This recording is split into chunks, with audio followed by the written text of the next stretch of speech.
Would you believe that a 40 seconds video you just watched took days of planning, a day to film, and another 2 days to edit? That's the amount of work that goes into making such videos you see online. Usually, you don't get to look behind the scenes to see how all the magic happens. Well, in today's video, I want to show you just that.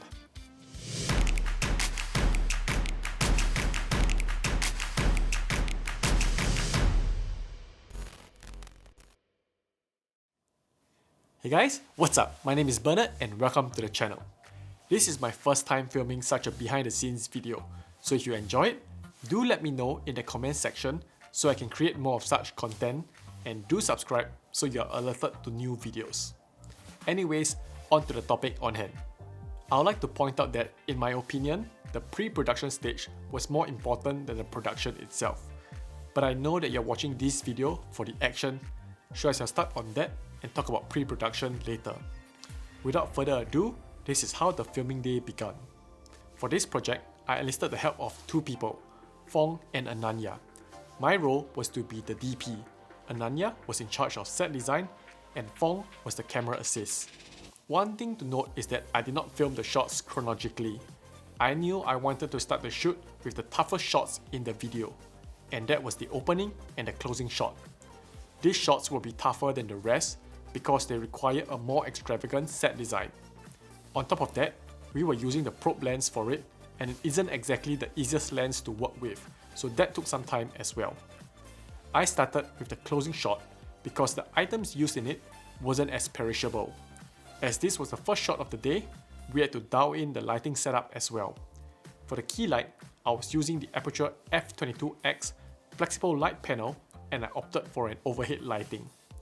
To light the backdrop, I was using the P60C LED panel on a white backdrop, so I could change the colors whenever I wanted. For my backlight, I was using the Amaranth 60X set to a slightly warmer color.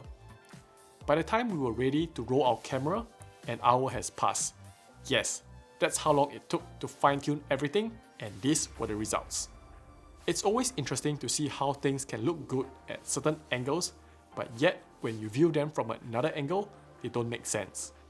At this point, I haven't decided on the music I was going to use yet, and as I was unsure of the pace of the cuts, I took this shot at multiple speeds. For our next shot, which is the opening shot, our camera and lighting setup will remain the same. The only thing we have to do is to change the set. This is why it's important to plan the flow of your shots. You would save a lot of time if you didn't have to set up and tear down everything between each take. And the reason why I chose to do the opening shot after the closing shot was because this one involved cut fruits. If we cut the fruits too early, they will oxidize and change color, and we won't be able to use them for subsequent shots. This was just managing our resources well so we can reduce wastage. There is one thing I would like to recommend for such a shoot, and that is having a director's monitor. I had the image on my camera transmitted to my iPad with the Xun CineView HE and face it towards Ananya so she can conveniently set up the scene without having to go back and forth to check out the framing on my camera. Once we were done with that scene, it was time to move on to the shots with the cut fruits.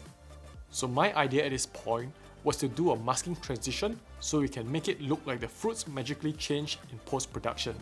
To achieve this, we had to make sure that our first shot matched our second shot perfectly, or it would be a nightmare in post. At this point, Phong had the brilliant idea to use gaff tape to stick the chopping board to the table so it wouldn't move. I am 100% sure that if we didn't do this, we would have faced problems. We then put a ball head on a C-stand to get a top-down shot. You have seen the results. Do you think the transition was clean enough? Let me know your thoughts. My next idea for the video was to show the texture of each fruit and have a cool transition between each cut. The fruits that I chose for this shot was intentional. I had to make sure that the insides of the fruit was visually engaging, which is why I avoided fruits like the apple. Another thing was that the concept I was going for required the part of the fruit that was chopped off to disappear. If you cut it as we regularly would on a chopping board, it will block the way of my shot. That is why we had to prop the fruit up on a small bowl. Once again, we used Fong's brilliant idea to tape the bowl to prevent it from moving. Another problem we faced for the first shot was that the pineapple was too tough to cut in one swipe of the knife. Therefore, we had it pre-cut so it looked smoother on camera. And we did the same for each of the fruit that we wanted to include in this effect. When it came to the dragon fruit, you can see that it is significantly smaller than the other two fruits. I ended up having to zoom it in post so that the cuts match each other better. Next was the shot of the cut fruits all lined up side by side. Originally, I had no intention to use this shot in the final edit. I filmed this as a backup shot in case another one of my ideas failed and I needed this as a filler. It worked out so well and I liked the shot, so I ended up using it in the final video. I achieved this shot by having my camera on a slider doing a side profile tracking shot. At this point, we had gotten all the tough shots that were meant to have special effects out of the way.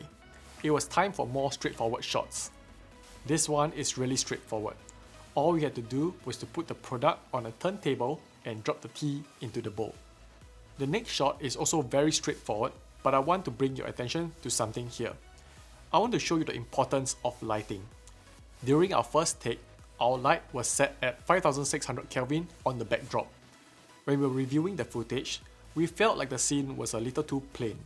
We decided to switch things up by changing the color of the light. Just by turning the color blue, I felt that the shot was instantly enhanced. It goes to show you that something so simple can have the greatest impact on your video. And by using a macro lens and slow motion, I wanted to show the beautiful details of the water flowing that we often overlook in our everyday lives. Our next shot was the only shot of the day that was pretty much a failure. Before going into this shoot, this was what I envisioned the shot to look like. For some reason, because of how the tea is, it just did not look that way.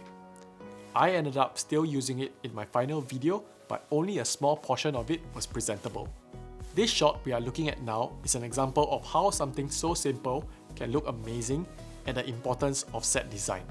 If we featured only the cup, it would be a very boring shot. But just by placing a couple of props in the foreground and the background, the scene comes to life. The importance of set design to sell the story is not to be undervalued. Moving to our last shot for the day, the water droplet in slow motion. I am not sure if you noticed any drop in image quality, but this was shot in 1080p and upscaled to 4K in post. Anyways, to get this shot, we did not have an eyedropper, so we had to use a spoon to slowly release one droplet after the other. It took a few attempts to nail it, but we did it in the end. If you watch it at regular speed, it actually looks very unassuming, which goes to show how cool slow motion is when you use it every now and then. But I will not use it for every shot because it will make the edit very boring. So that's pretty much how the shoot went. I was not able to record every single detail as I was busy filming the main project and jumping on the BTS camera only when I had the time. But I do hope that what I managed to capture gave you a pretty good idea of what to expect if you take on such a project yourself. But of course, the job doesn't end there. Another very important factor that contributed to the success of the video is the editing. No matter how nice the footage is, the editing will make or break your video. Also, it is the small details that matter. I am now going to play the exact same video without the sound design or the fancy cuts.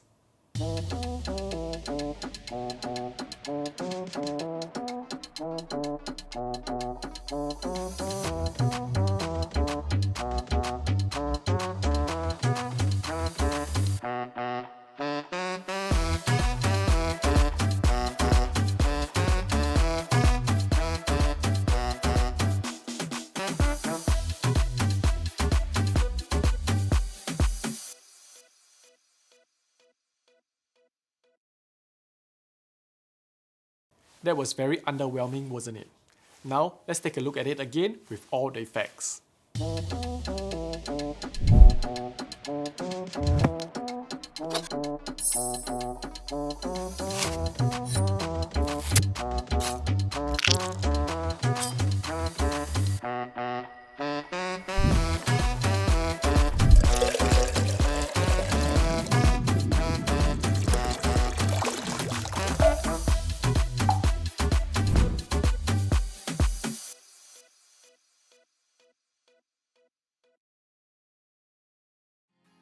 I think it makes a world of difference, so please do not take a shortcut in your edit.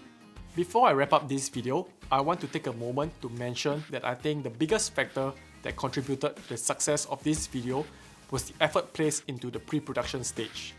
Most of the effects I did required me to get it right in camera. If I did not plan it well, I might have missed out on something crucial and I wouldn't be able to achieve the shot I wanted. Also, by planning everything out in great detail, I save a lot of time on set, not having to figure things out.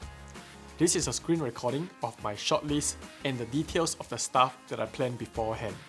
So yeah, that's pretty much it for my entire process producing this video. I hope you enjoyed it and don't forget to like and subscribe if you did. That's pretty much it for today. It's a wrap!